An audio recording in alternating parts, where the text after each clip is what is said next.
25 तारीख को हमारी शादी हुई थी और 27 तारीख को ये सैलाब आ गया और सब कुछ बर्बाद हो गया। सब कुछ था मेरे पास, लेकिन अब जो कि कुछ भी नहीं बचा। सपने होते हैं सारे पानी में मिल गए। सईदा और जहांगीर की कहानी भी अजीब है। जहांगीर ने मोहब्बत की, घर बनाया और सईदा से शादी कर ली। अभी आरजुओं के जुगनू चमकने ही लगे थे कि शादी की दूसरी ही रात बिफरे हुए पानी के सैलाबी रेले ने सईदा और जहांगीर की मोहब्बतों भरी छोटी सी दुनिया रौंद डाली। घर तो घर होता है, चाहे वो एक छोटी सी झोंपड़ी हो चाहे पक्का घर हो, सारे ख्वाब पानी में डूब गए। हमारा कोई चीज़ भी नहीं बचा है जो है ना इस्तेमाल कर सके। जहांगीर को ये घर बनाने में 15 बरस लगे, मगर पानी को उसे उजाड़ने में सिर्फ 15 मिनट। उम्मीदों भरा एक ही दिन गुजरा था कि हालात ने राह मोहब्बत के मुसाफिरों को घर से निकालकर खुले आसमां तले बिठा दिया।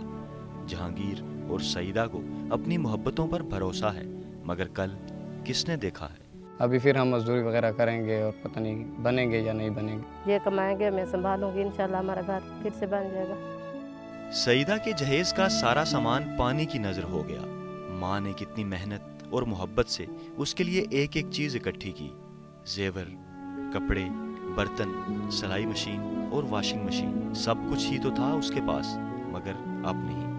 आफरीन है सईदा पर कि अब भी गमे दुनिया का जिक्र करती है। सिर्फ हम तो मुतासर नहीं हुए ना, हज़ारों लोग मुतासर हुए।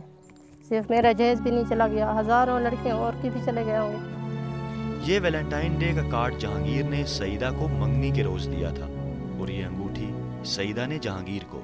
मोहब्बत की ये निशानियां बच गईं, शायद इसलिए कि इनके सहारे सईदा और जहांगीर मोहब्बतों का ये सफ़र फिर से शुरू करें। मोहब्बतों का सफ़र जिसकी मंजिल अभी दूर है।